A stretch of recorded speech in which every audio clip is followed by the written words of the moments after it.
Okay, so I lied. I guess I'm just too fired up, and I'll go ahead and do the second video now. Um, so the story of Esther, right? If you've never heard it before, it's kind of in the middle of the Old Testament, I suppose, is where you find the book. And again, it's not a very long book. I think it'd be worth a read for you for sure. But the Persian Empire, Xerxes. Yeah, if you've seen what is that, 300, or maybe if you've ever had a history class, you may have heard of this guy. But obviously a pretty powerful dude. Persian Empire was huge at this point, and they had overtaken lots and lots of territories and countries and things like that. And the Jewish region was another one that was under their control. And so at this particular time, if you think about like Persian Empire type stuff, king, and he would have like, a wife and then tons of whatever you would call it, like concubines, a harem, all that kind of situation going on. And then obviously, he could just lift his finger and, somebody would die. I mean, it was just one of those kinds of things where, if the emperor has spoken, it was going to happen.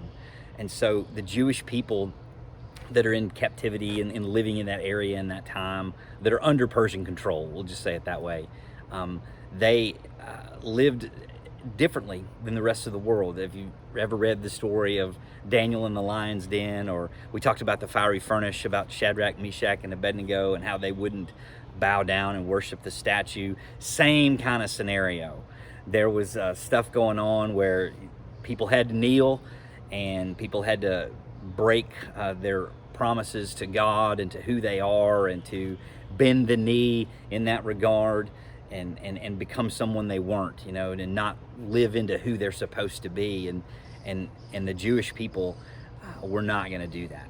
And in particular, this one guy, Mordecai, who was a leader, so to speak, I guess, and known, I guess, by the king's court and people that would pay attention to things, and he refused to kneel. And this whole thing really angered one of the guys who was sort of trying to work his way up in the empire.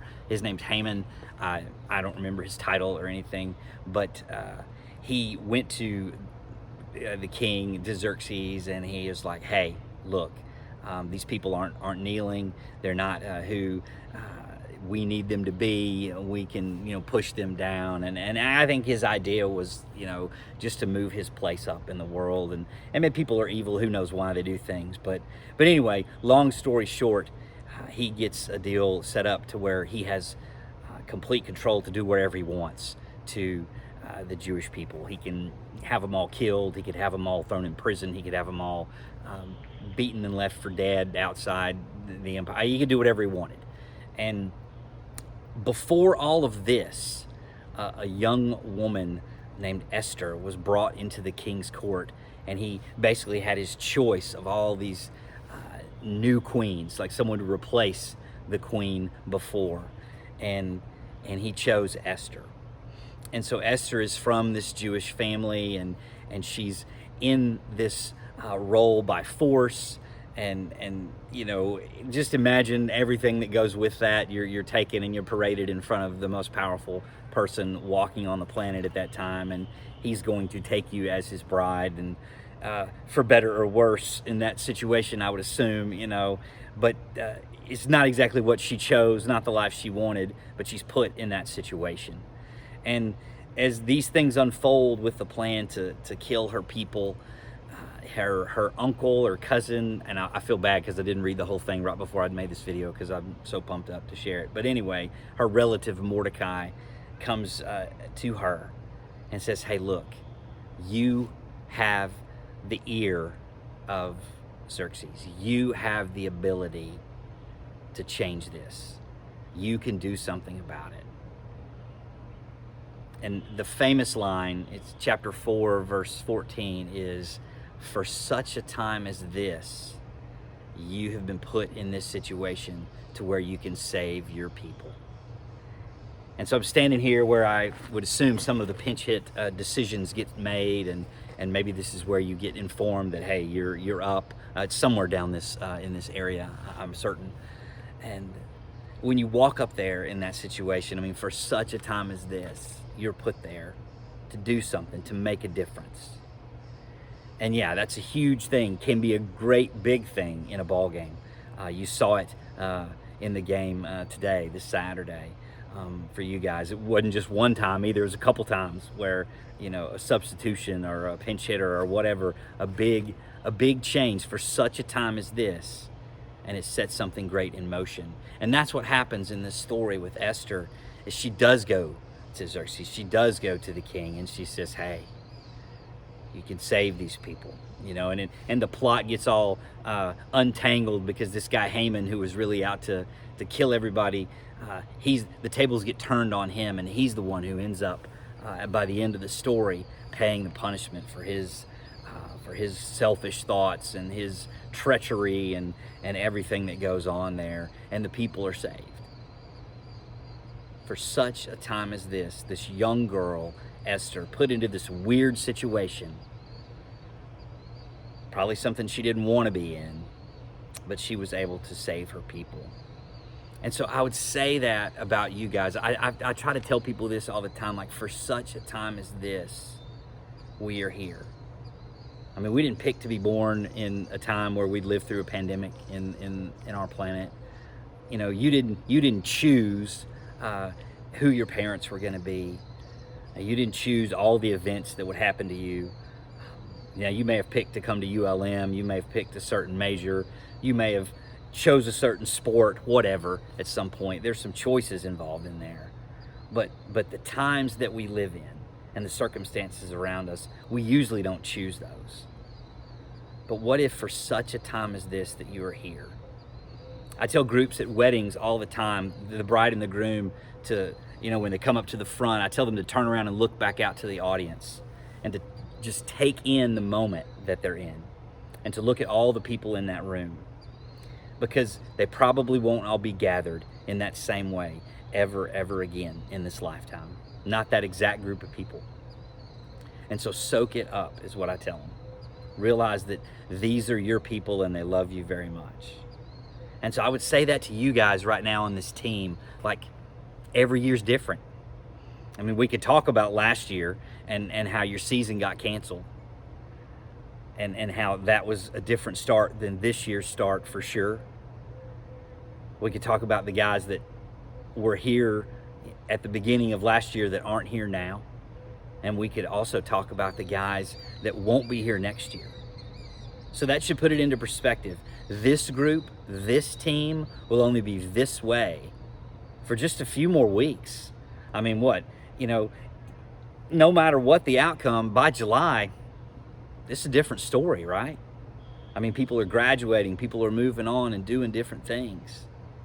So this team right here, right now, for such a time as this, yeah, to play baseball, and yeah, to do as good as you can. But even beyond that, the relationships that you guys have with each other, the ways that you can be real friends, the ways that you can really take care of one another in this life and help each other grow into the men that God has created you to be. I mean, for such a time as this, because you don't get this chance again, not with this exact group.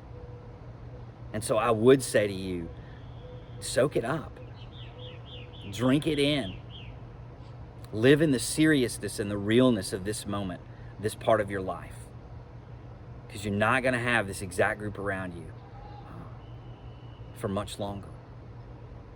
And so if God's nudging you to do something, to make a move in life, to be that guy that steps up, that says something to help somebody else out, even to be praying for your teammates and to be a guy who serves on the team and a guy who really listens. Man, for such a time as this. And you can go through the rest of your life in situations. I mean, this is your time. I mean, it's really a blink. We don't get much. 70, 80 years, and that's it. It's a vapor. The Bible talks about that as well. And so what are you doing with this time in your life? The coach talks all the time about big moments and really living into those and stepping into those big moments. And obviously pinch hitting, those are big moments usually. So for such a time as this, God has placed you on this planet, in your family, at this school, on this team. What are you going to do with it? Just don't think that, it's cool just to kind of ride it out and, I'm just going to do me and all that kind of crap. That's not why you're here. God has you here for such a bigger purpose than that.